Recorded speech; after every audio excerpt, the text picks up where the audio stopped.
Et un vrai problème, c'est qu'il y a une partie du monde qui devient inassurable. Que ce soit des régions, que ce soit des projets et ça a un vrai coût sur l'économie. Bonjour et bienvenue sur Basis Point.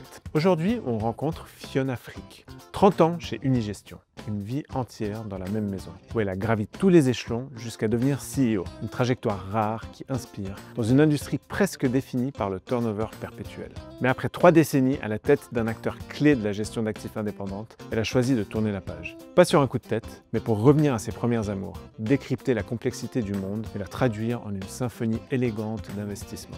De cette envie est née Circe Invest, une société de conseil en investissement qui agit comme un outsourced CIO, un chef d'orchestre discret pour des clients souvent eux-mêmes gestionnaires, mais qui viennent chercher une chose devenue rare, une lecture indépendante, équilibrée, entre performance, risque et durabilité. N'oubliez pas, abonnez-vous sur YouTube et LinkedIn pour découvrir les 1001 visages qui font la finance. Et si l'épisode vous plaît, likez, commentez et partagez. Derrière Fiona la dirigeante, il y a aussi Fiona la femme, une leader qui, après avoir longtemps emprunté les codes d'un monde masculin, a fini par s'autoriser à diriger autrement. Aujourd'hui, elle a créé un univers à son image. Mais avant de parler de Circe, de durabilité ou de paradigme d'investissement, il faut revenir à ce moment charnière où tout a basculé. Franchement, Fiona Frick, vous avez passé plus de 30 ans dans une société, Unigestion, vous étiez CEO, vous avez décidé de partir pour monter votre propre boîte. Alors, ce que j'ai envie de savoir, c'est est-ce que vous avez créé Circe parce que vous avez quitté Unigestion ou est-ce que vous avez quitté Unigestion pour créer Circe? Oh, c'est très philosophique comme question. J'ai passé 32 ans chez Unigestion. J'ai vraiment commencé tout au bas de l'échelle. J'étais analyste, j'étudiais des sociétés, puis plus après je suis devenue responsable de la gestion action. Et après je suis devenue CEO. Et en fait, pendant longtemps, j'ai fait de l'investissement. Et puis à un moment donné, je suis devenue CEO et j'ai plutôt géré des personnes que géré de l'argent. Et c'était un métier complètement différent et gérer des stratégies plutôt que regarder les marchés. Et finalement, ce que je me suis rendu compte au bout d'un moment, c'est que j'étais un peu loin de mes premiers amours, qui étaient l'investissement. J'ai toujours été passionnée par les marchés et que j'avais envie de retourner vers l'investissement. Parce que gérer des portefeuilles et gérer une boîte, c'est pas exactement la même chose. C'est pas du tout la même chose. Finalement, gérer de l'argent, c'est prendre des positions, regarder les marchés, et puis finalement, le marché vous dit tous les jours si vous avez raison ou si vous avez tort, et vous êtes un éternel étudiant des marchés. Gérer des gens, c'est les inspirer, leur partager une vision d'avenir et les apporter avec vous pour implémenter cette vision. D'ailleurs, c'est marrant parce qu'en 2009, j'ai fait un cours quand je commençais à avoir une petite équipe à l'IMD. Et je me rappelle que quand ils m'ont demandé pourquoi j'étais là, je leur ai répondu que je savais gérer de l'argent, mais je ne savais pas gérer des gens. Et donc c'était un métier très différent. Mais en fait, du coup, mon départ d'Unigestion, c'était cette envie de retourner sur l'investissement. Et aussi, chez Unigestion, j'avais développé dans les dernières années beaucoup de stratégies de durabilité. Et c'était envie de partager ce que j'avais appris sur la durabilité, d'allier de la performance, du risque, avec des convictions de durabilité. Alors justement, Circe, comment est-ce que vous décrivez la mission de la société? Alors Circe, c'est ce qu'on appelle en anglais un outsource CIO, c'est-à-dire que finalement je fais du conseil d'investissement avec des investisseurs chevronnés qui ont besoin qui ont envie d'échanger et de partager leurs idées et de challenger un peu leurs convictions. Et là où je leur apporte de la valeur, c'est finalement de les faire réfléchir sur 3 axes, qui est à la fois comment on délivre la performance attendue, comment on gère le risque qu'on est prêt à prendre, et enfin comment on intègre de la durabilité dans le portefeuille. Et la durabilité, c'est pas juste pour faire bien par rapport à la société, mais c'est parce que vraiment aujourd'hui, c'est devenu un pilier structurant de l'allocation d'actifs, de par la gestion des risques et aussi de par le positionnement du portefeuille vers des opportunités de gestion. Justement, donc on réfléchit à la durabilité pour réduire le risque ou pour trouver des performances supérieures? Justement, c'est ça qui est intéressant, c'est que ça dépend de chaque client. Ça dépend de chaque classe d'actifs. En fait, la durabilité, ce n'est pas un modèle unique. C'est un peu comme la gestion active, hein. Finalement, il y a différentes manières de faire. Et finalement, tout ce qui est intéressant dans les discussions qu'on va avoir avec le client, c'est comprendre qu'est-ce qu'il veut faire avec cette durabilité. Est-ce qu'il veut rajouter de la performance? Est-ce qu'il veut gérer son risque? Est-ce qu'il veut obéir à des contraintes réglementaires? Ou est-ce qu'il a une conviction qu'il veut mettre en place de durabilité qu'il veut mettre en place dans son portefeuille? Et selon la réponse, l'allocation sera très différente. Après aussi, dans chaque classe d'actifs, il y a des buts différents. Par exemple, tout ce qui est actifs privés, on sera plus capable de dégager une performance d'un thème de durabilité. Sur les actions, c'est plus une gestion du risque. Vos clients sont des gérants d'actifs, des asset managers. Donc, pourquoi est-ce que, plutôt que de venir chercher un conseil chez un outsourced CIO, ils n'engagent pas quelqu'un? Pourquoi ils n'engagent pas une Fiona Frick à l'interne? Parce que ça coûte cher déjà. Et en plus, non, en fait, non, ce que les gens aiment, c'est ils viennent pas chez moi pour avoir une leçon. Ils viennent je suis un peu comme un partenaire de ping-pong pour investisseurs chevronnés. Je suis là pour renvoyer la balle. C'est-à-dire que finalement, que ce soit un comité d'investissement ou un CIO, finalement, il va me partager ses convictions, il va me montrer son allocation d'actifs, et puis moi, je vais être là et voir si je peux apporter de la valeur dans ce que j'apporte. Un sparring partner. Un sparring partner, exactement. Ouais. Et finalement, pour faire que le jeu soit meilleur. Est-ce que ça arrive que vous soyez, mais alors, pas du tout d'accord? Bah oui. Non, mais généralement, si les gens viennent vers moi, c'est qu'on partage certaines convictions d'investissement et à la fin, il y a une sorte de chimie qui fait que les personnes qui m'approchent, on partage des convictions. Donc, ils savent ce qu'ils viennent chercher chez vous, de l'expertise sur ces thématiques-là, sur l'allocation d'actifs, sur la gestion alternative, sur la durabilité. Et puis finalement, ils savent après justement qu'on va être cette espèce de sparring partner. Et ce qu'ils aiment chez moi, justement, c'est qu'à un moment donné, je n'aurai pas de problème à ne pas être d'accord. On va revenir un petit peu sur ces thématiques et sur la durabilité dans un petit moment, mais je voulais juste parler rapidement aussi du leadership féminin, parce que vous êtes une des grandes figures de la finance romande. Et quand on pense aux femmes dans la finance, forcément le nom de Fiona Frick revient assez régulièrement. Comment est-ce que vous décrivez votre style de leadership? Il a beaucoup évolué. Quand j'ai commencé, c'est vrai que mes principaux modèles étaient des modèles masculins. Donc en fait, je me suis un peu collée à ce modèle. C'était un peu Achille dans la mythologie grecque. C'était un peu l'armure, les émotions bien rangées, le costume foncé, la voix neutre. Et au fur et à mesure des années, finalement, je me suis un peu lâchée, je dirais. J'ai accepté de montrer plus de vulnérabilité, parce que finalement, la vulnérabilité, c'est aussi l'authenticité.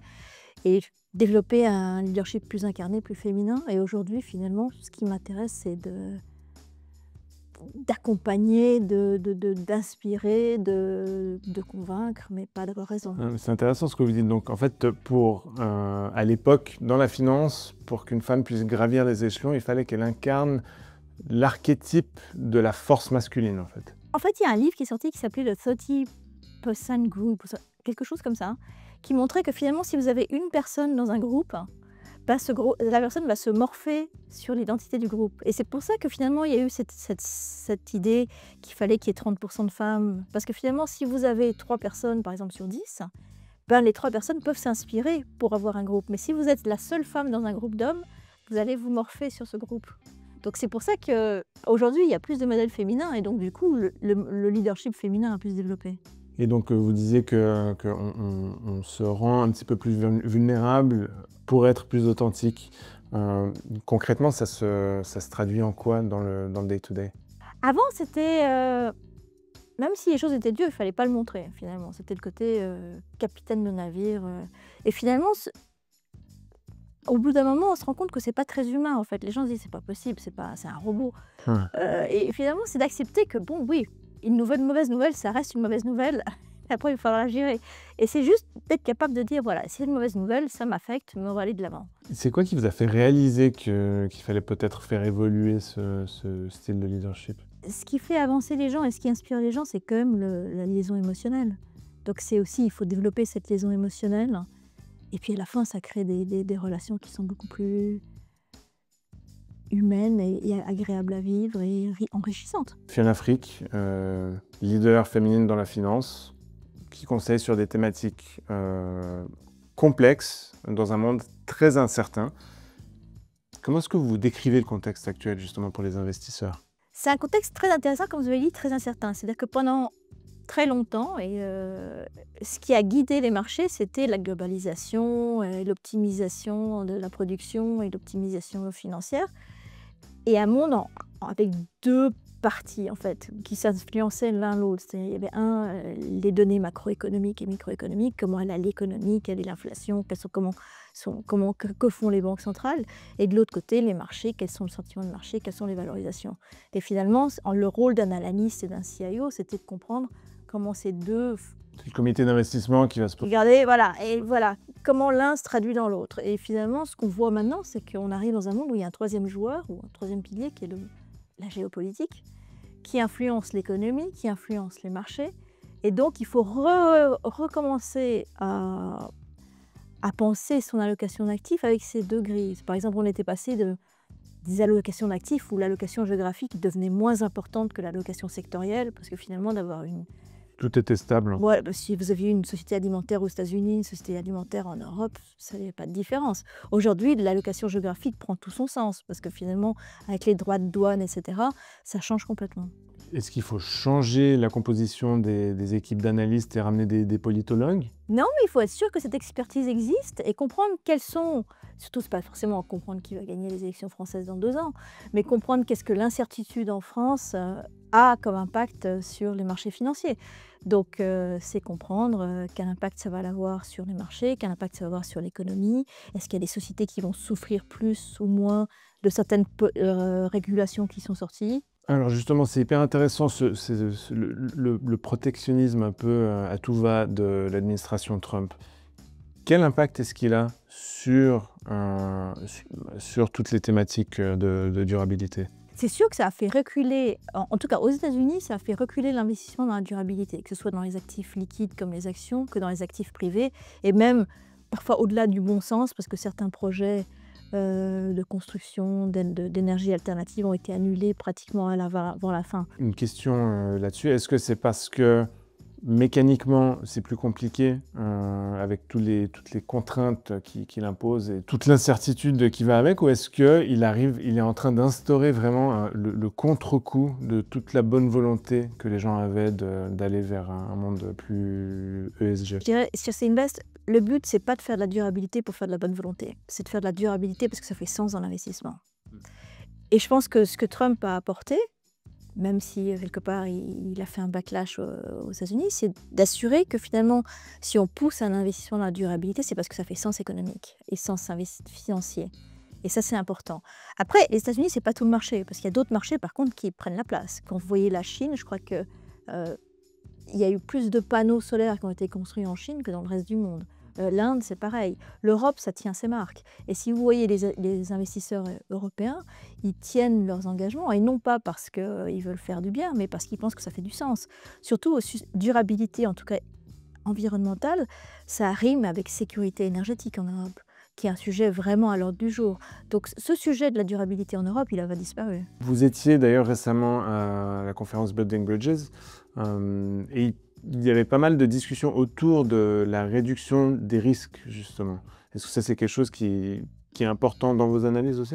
Parce que finalement, ce qui est intéressant, c'est comment est-ce que ces risques environnementaux, qui sont les risques de la planète, peuvent se répercuter sur les marchés.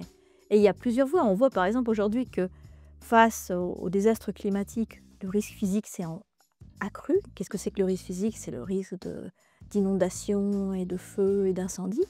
Et donc, du coup, on voit qu'aussi qu'il y a un vrai problème, c'est qu'il y a une partie du monde qui devient inassurable. Que ce soit des régions, que ce soit des projets. Et ça, c'est un vrai coup sur l'économie, parce que finalement, si des maisons perdent leur valeur parce qu'elles sont dans le mauvais endroit, qu'est-ce qui se passe pour l'hypothèque? Qu'est-ce qui se passe sur certains marchés qui se traitent, certains instruments financiers qui se traitent sur le marché? Et là, vous avez un risque de transmission directe de ce qui se passe dans le ciel avec les nuages et les feux en un risque de marché. C'est le métier de qui que de cartographier cette chaîne de risque? L'investisseur, du CIO. C'est ça en fait la beauté du métier dans la finance, c'est qu'à la fin, vous êtes un éternel étudiant. Parce que finalement, si vous m'aviez dit quand j'avais commencé la finance, moi j'étudiais des rapports annuels et des comptes de résultats. Aujourd'hui, je dois comprendre l'empreinte carbone d'une société ou où sont les limites planétaires, où est-ce qu'on en est. C'est la beauté du métier de la finance, c'est que vous êtes un éternel étudiant à devoir implémenter des nouveaux risques dans votre gestion du portefeuille. Comment vous avez trouvé l'ambiance, l'engouement, les discussions qu'il y a eu à Building Bridges? Est-ce que les conversations qui sont en train d'être engagées sont les bonnes? Oui, je pense qu'on est passé du justement faire le bien à faire des investissements qui font du sens, qui intègrent la durabilité. Donc il y avait beaucoup plus de présentation d'impact, beaucoup plus de gestion de thématiques pratiques sur la durabilité. Et je pense que c'est là où ça prend du sens, c'est qu'à la fin, si on veut contrer l'idéologie de Trump, parce qu'à la fin, c'est une idéologie, ce qu'il a, c'est de montrer que l'investissement durable est un investissement qui peut être rentable et un investissement qui fait du sens dans l'allocation d'actifs d'un portefeuille. Et ça va être qui les champions de l'investissement durable de demain? Ça devrait être tout le monde, parce qu'à la fin, durable, ça veut dire résilient. Ça veut dire que c'est une performance à long terme de votre portefeuille qui gère les risques. Donc à la fin, peut-être que durable, ça voudrait juste dire une gestion qui intègre des risques. Ah, en fait, que le succès de la durabilité, ce soit qu'on arrête de parler de la durabilité comme un outlier, en fait. Que ce soit intégré dans la gestion de risque de tout portefeuille. Par contre, il y a un élément qui est un petit peu plus compliqué dans cette manière de réfléchir, c'est qu'on est dans une industrie qui est fondamentalement court-termiste. C'est le vrai problème. C'est que finalement, souvent, les investisseurs, de par une sorte de pression, ont plus tendance à regarder le marché sur 3 mois, à avoir peur de rater l'opportunité, la tendance, etc. Et confondent le risque avec ce qu'on appelle le tracking error, c'est-à-dire le risque de dévier du benchmark. Mais pourtant, le vrai risque, c'est de perdre de l'argent à long terme. Et donc finalement, c'est comment est-ce qu'on remet l'horizon temps et la boussole temps sur un horizon large. Surtout, oui, parce que ces gens travaillent pour des boîtes qui ont des actionnariats qui regardent les résultats à la fin d'une année. Pour les sociétés, oui, c'est un cercle assez vicieux. C'est les sociétés regardent le résultat dans les 3 prochains mois. Et puis finalement, vous avez les analystes et les investisseurs qui regardent par rapport aux 3 prochains mois, par rapport à une performance d'un benchmark. Mais finalement, c'est pas un argument de dire je suis content de moi parce que j'ai perdu -20 quand le marché a perdu -30. À la fin, le rôle de l'investisseur, c'est de construire des portefeuilles à long terme qui sont résilients. Quand un client vient vous voir, il vient rarement vous dire « je veux construire un portefeuille pour les 3 prochains mois ». Il vient vous dire « je veux construire un portefeuille avec vous sur la durée ». Donc c'est utiliser cette durée pour investir dans les actifs, peut-être comme le private equity, l'infrastructure, qui sont des actifs à long terme, et construire une performance qui dure dans le temps, justement. Et durabilité, ça veut dire résilience de votre portefeuille. Et ce paradigme-là, est-ce que c'est quelque chose qui est en train d'être implémenté ou en train d'arriver sur le marché de la gestion de fortune en Suisse? Ou est-ce qu'on est encore un petit peu en retard par rapport à ces réflexions? Il y a une volonté de raisonner à plus long terme parce que ça ne fait pas de sens de construire un portefeuille sur 3 mois qui va surperformer et tout à coup se dire « oui, mais bon, je ne sais pas comment mon portefeuille va performer sur les 5 prochaines années ». Donc je pense qu'il y a une reconnaissance du fait qu'il faut gérer un portefeuille sur une durée plus longue. Fiona Frick, merci beaucoup. C'était très intéressant. Voilà, merci d'avoir été avec nous. J'espère que ça vous a plu. Si c'est le cas, likez, partagez, laissez-nous un petit commentaire et n'oubliez pas de vous abonner. Enfin, si vous avez des choses à nous raconter, contactez-nous, venez et parlons-nous franchement.